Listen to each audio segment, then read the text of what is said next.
l'endométriose, c'est une maladie à la mode ou je sais pas quoi. Je vois ce qu'il faut faire pour être diagnostiqué et pour qu'on prenne au sérieux nos douleurs. Introduire doucement la canule dans l'orifice anal. Je suis vachement à la mode là. Le plus important. Un peu plus classe. J'aime bien. Bouche là. Ah ouais, disons sale et tout. Bon bref. Je suis malade les gars. Peut-être personne ne me fera croire que vivre comme ça c'est normal. Bon, on est la veille de mon IRM. Je vais faire mon petit ménage. J'aime bien avoir un examen un peu embêtant comme ça, faire le ménage dans ma chambre pour avoir une pièce après, pour pouvoir me reposer tranquille et récupérer. Donc je vais faire le ménage dans ma chambre, des lessives, et puis je vais préparer mes affaires pour demain. Je vais vous montrer ce que je mets dans mon sac pour l'IRM, et après je vais me préparer pour être à l'aise.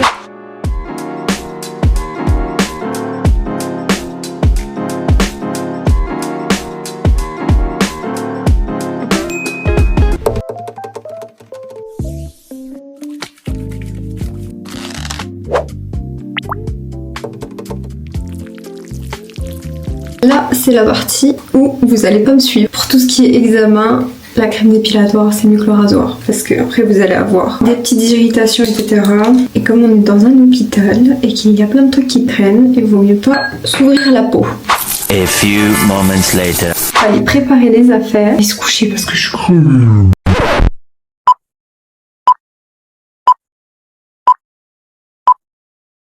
toute la journée avec des douleurs de règles. Horrible, je suis crevée. Ok, c'est bon, j'ai mon micro.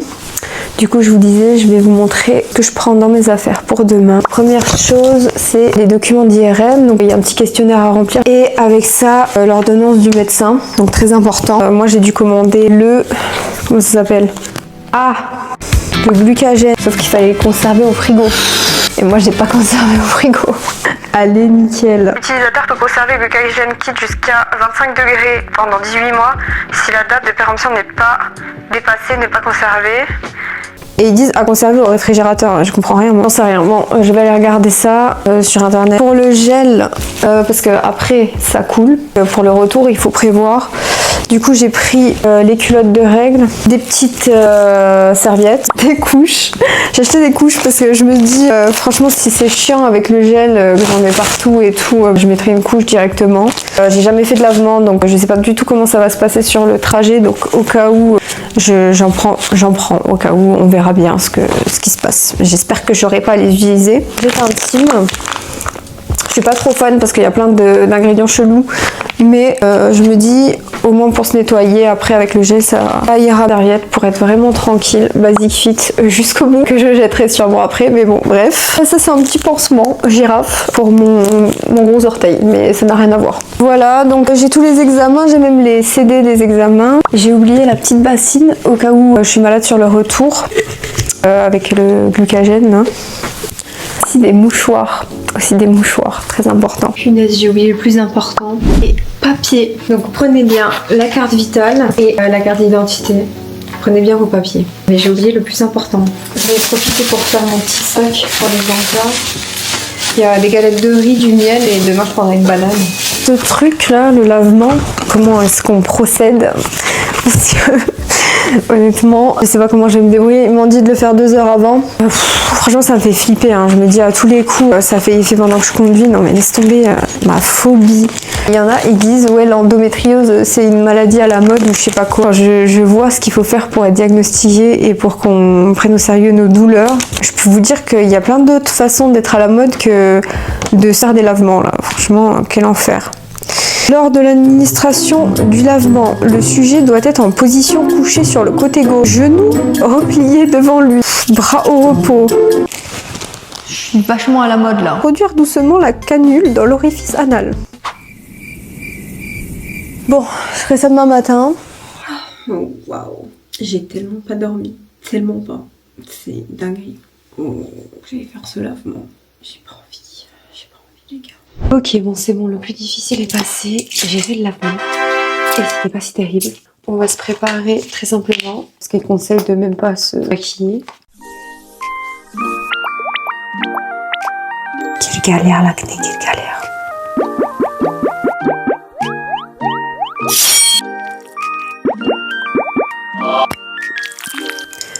c'est juste le sérum pour les cils et les sourcils. Je mets même plus de mascara. Et mes cils se portent beaucoup mieux. Et au moins quand je sors et que je vais faire un effet waouh, ça fait un effet waouh parce qu'on n'a pas l'habitude de me voir avec du mascara. Et ça change vraiment la personne. Je vous jure, en vrai je suis une môme. C'est juste que j'ai la flemme de l'être tous les jours, quoi. Faut laisser la place aux autres un peu. Putain, je suis grave drôle.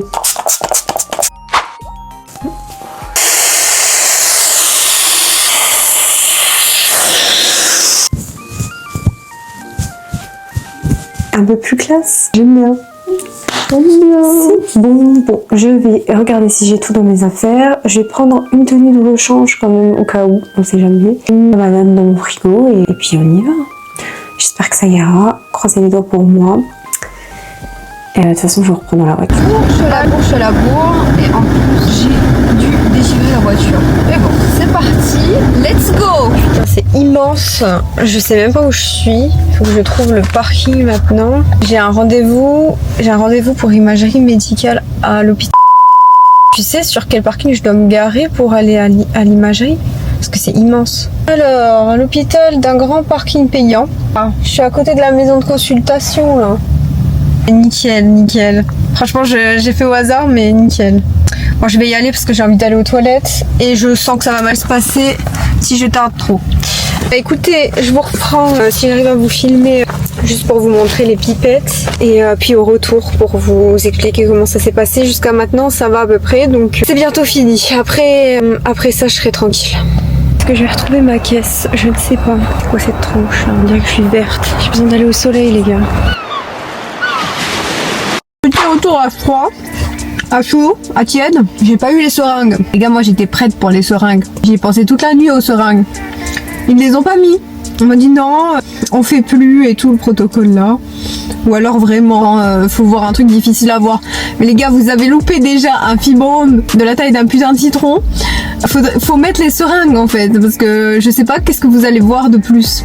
Ils m'ont fait rentrer. En fait, je suis rentrée, normalement tu te déshabilles et tout. Là, ils m'ont même pas fait me déshabiller. Ils m'ont mis direct dans le truc avec les chaussures et tout. Et ils ont passé l'IRM. Alors, je suis contente de pas avoir les seringues et tout, c'est pas ça. Mais gros, est-ce qu'ils vont voir quelque chose, quoi, tu vois? Là, la vraie question, est-ce qu'ils vont voir quelque chose? Parce que déjà, la première, ils ont tout loupé. Ils m'ont injecté le produit, par contre, le glucagène. Pour l'instant, je suis pas malade. J'ai pris mes précautions, j'ai pris un truc à manger et tout après pour éviter l'hypoglycémie. D'ailleurs, j'ai grave flex. La meuf, elle m'a dit ouais, j'arrive pas à transpercer votre peau et tout. En gros, ils me l'ont fait en intramusculaire. C'est là où t'as le plus d'effets secondaires en plus. Ils me l'ont fait en intramusculaire et ils m'ont dit oui, j'arrive pas à traverser votre peau, votre quadriceps. En gros, fallait pas me dire ça. Hein. Mais moi là, je suis toute la journée. Je vais penser qu'à ça, je suis trop contente, j'étais là, ah ouais, disons sale et tout. Bon bref, pour l'instant ça va, je commence à avoir un peu la tête qui tourne et tout, je pense que c'est parce que j'ai stressé, on va voir. Mais pas les résultats encore. Je vais à mon docteur le 9 février, donc il m'expliquera. Et ça m'étonnerait franchement qu'ils aient vu quoi que ce soit. Je vois pas trop de différence, à part le produit de lavement. Je vois pas trop de différence avec le premier protocole qu'ils m'ont fait. Donc je vois pas pourquoi ils verraient des choses. Déjà, quand il y avait quelque chose, ils ont rien vu. Alors là, qu'on l'a enlevé et on cherche autre chose, je sais pas. Franchement, j'ai peu d'espoir. Je suis malade, les gars. Malade. J'ai des petits patchs partout, là. C'est le retour des boutons en ce moment. Et je suis malade. Avec leur piqûre de... Hein? Oh là là. Là, j'ai le seau à côté. Ils m'ont conseillé de manger parce qu'ils disent qu'en gros, c'est de l'hypoglycémie qu'on a après. Donc j'ai fait mes petits œufs. Mais oh, j'ai envie de vomir juste de les voir. Non mais je sais pas si je vous ai mis le topo avant ou après. Parce que j'ai essayé de faire le topo dans la voiture. Mais je sais pas encore ce que ça donne. Le bras, là, la ventouse... Dans la voiture, elle tenait pas. Du coup, j'ai dû m'y reprendre à plusieurs fois. Je pense que je vais refaire un autre récap à tête posée quand je serai moins malade. Ah, mais franchement, je vous jure, faire tout ça. Et je me dis, s'ils trouvent rien, s'ils trouvent pas les lésions, s'ils trouvent pas pourquoi j'ai mal, je vais péter un câble. En plus, ils nous préviennent pas que le produit, il va nous rendre malade. Moi, je le savais parce que j'ai regardé sur Internet avant. Bon, j'essaie de manger et quand je vais mieux, je vous fais un topo. Les meufs, pardon pour la tenue, mais je vais au sport. Regardez comme elle est trop kiki, cette tenue, j'adore. Bon bref, tout ça pour vous dire qu'on est quelques jours après, c'est pour ça que je suis autant en forme. Et je me suis dit, en montant la vidéo, que ça serait sympa de faire à la fin une petite conclusion. Les choses les plus importantes, à mon sens, pour votre IRM. Donc déjà, première chose, au début de la vidéo, je vous ai mis la liste des choses que j'ai mises dans mon sac. N'hésitez pas à la screener, ça vous évitera d'oublier des choses le jour J. Ensuite, j'ai noté quelques petits tips. Donc déjà, le premier point, le plus important pour moi, c'est de ne pas hésiter à se renseigner auprès de votre établissement où vous passez l'IRM sur le protocole qui vont suivre, sur les choses que vous devez ramener, etc., etc. Parce qu'il y a beaucoup de nanas qui ne savent pas et qui se retrouvent justement avec des protocoles vraiment embêtants comme celui que je pensais avoir avec les pipettes, etc. et qui ne sont pas prêtes mentalement parce que honnêtement, il faut se préparer mentalement. Parce que si on n'est pas prêt, en fait, on doit faire le lavement là-bas sur place et ensuite se faire mettre du gel partout. Enfin, bon, il faut vraiment être quand même prêt mentalement. Donc, n'hésitez pas à vous renseigner. Vous n'êtes pas embêtante, c'est normal, c'est votre corps. Et honnêtement, il y a beaucoup de nanas. Moi, j'ai vu dans mes commentaires, je les lis tous. Il y a beaucoup de femmes qui ont été carrément traumatisées de ces expériences et qui ont arrêté carrément le suivi de leur maladie à cause de ce genre d'expérience. Donc, ne prenez pas ça à la légère et renseignez-vous et insistez bien. Et aussi le protocole, c'est important parce que j'ai eu plein de commentaires sous mes vidéos. Oui, moi j'ai pas eu, moi j'ai eu, moi j'ai pas eu. Le protocole, il n'est pas le même pour tout le monde. Ça dépend du radiologue et de ce qu'il cherche à trouver. Pas dire que d'office vous aurez les pipettes de gel, etc. Et ça aussi c'est important de le dire, mais vous pouvez toujours refuser. Il y a personne qui peut vous obliger à faire quoi que ce soit. Donc ça c'est important aussi de le savoir. Si vous n'êtes pas à l'aise avec quelque chose, vous pouvez refuser. Et moi, dans mon cas, je voulais le protocole le plus contraignant, pas par plaisir, mais parce que moi, ils ont déjà loupé des choses à l'IRM et c'était servi de ça comme excuse, comme quoi le protocole n'était pas optimal. Et là, je voulais pas avoir d'excuses et malheureusement, vous voyez, j'ai pas eu le protocole en entier. Tout ça pour vous dire que vous pouvez refuser, il n'y a pas de problème sur ça et personne n'a à vous obliger à faire quoi que ce soit. Donc concrètement, comment ça se passe en général? Vous allez à l'accueil de l'hôpital, ils vous redirigent vers le service d'imagerie. Là, vous allez rentrer dans une petite pièce pour vous changer, etc. Celles qui ont justement le gel, elles doivent le mettre soit elles-mêmes, soit un spécialiste vient le mettre. Bon, je suis désolée, j'aurais bien aimé pouvoir vous expliquer plus que ça, mais j'ai pas pu passer cette merveilleuse expérience. Et ça dépend des IRM. Moi, la première IRM que j'ai fait, j'ai dû enlever tous mes habits et j'avais une blouse pour sortir et me mettre dans le tube d'IRM. Mais là, cette fois-ci, ils m'ont fait rentrer complètement habillée, juste retirer si vous avez des bijoux, donc n'en mettez pas ce jour-là. Et tout ce qui est métallique, moi, ils m'ont fait rentrer comme ça dans le tube, même avec les chaussures. Si vous avez glucagène, ils vous l'injectent avant de rentrer dans la cabine d'IRM. C'est un grand tube comme ça, avec un espèce de lit coulissant. Vous allez vous mettre dessus, ils vont vous mettre le produit ou pas, selon le protocole. Ensuite, ils vous mettent un cache, une espèce de cache pour protéger vos organes des rayons. Ensuite, ils vous mettent un casque et ça sera un anti-bruit et vous aurez en plus de la musique pour vous aider à vous détendre, etc. Parce que le tube d'IRM, une fois qu'on passe dedans, on a des gros bruits métalliques à l'intérieur. Ça aussi, pour les gens qui sont claustro, ils s'arrangent pour que vous ayez la tête à l'extérieur pour provoquer le moins de stress possible. Vous avez aussi une petite pipette au cas où ça va pas, vous la pressez et vous sortez du caisson. Dans tous les cas, pour les gens qui sont pas trop claustro, etc., l'expérience elle est pas hyper traumatisante. Enfin, franchement, ça va. Le casque, parfois, ils peuvent vous donner des instructions de respiration, expirez, inspirez, retenez votre respiration, etc. pour aider le radiologue à mieux voir les images à l'instant T. Donc voilà pour le déroulé. Ça dure à peu près 15 à 20 minutes. Et pour le glucagène, de mon côté, les effets indésirables, ils ont mis 40 minutes à faire effet, mis 40 minutes à ressentir les nausées, etc. C'est pour ça que c'est important de prendre un Anka parce que ça va vous aider à plus rapidement réguler votre glycémie et à avoir moins de symptômes en fait, enfin à les faire durer moins longtemps. Moi j'ai été malade dans l'après-midi et la soirée ça allait, donc j'ai eu peut-être 2-3 heures où j'étais pas super bien, j'avais des nausées, etc. Je me suis un peu forcée à manger et j'ai pas vomi ni rien et ça allait mieux. Donc ne restez pas sans manger. Enfin, c'est mon expérience perso, hein, mais ne restez pas sans manger, ça va aller mieux dans les heures qui viennent. Il faut prévoir un encas en sortie d'hôpital et à la maison vous faire à manger, prendre un jus, une banane, un truc vraiment sucré, quoi. Et dernier point concernant les résultats, attention parce que l'imagerie médicale, elle ne montre pas tout.